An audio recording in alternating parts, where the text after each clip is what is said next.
Hello, and welcome to today's episode of Smart Counsel for Lunch.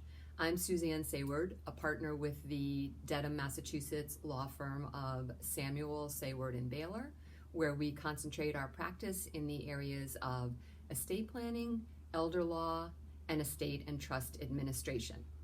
Today's topic is using irrevocable trusts for estate tax planning. This is a very complex topic, and I'm just going to touch on what it's all about. Estate taxes are imposed on the value of the assets that someone owns at the time of their death.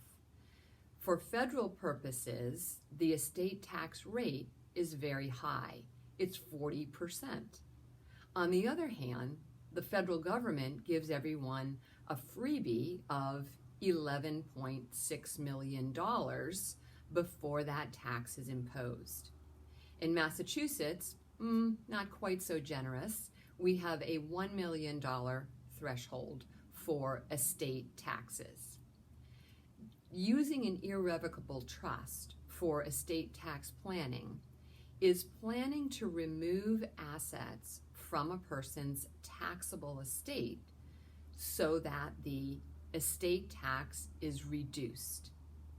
Common types of irrevocable trusts include trusts called grantor retained annuity trusts, the most common type of which is a qualified personal residence trust.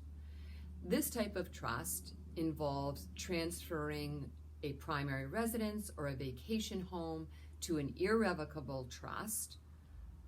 That means you can't get the house back, for the benefit of later beneficiaries.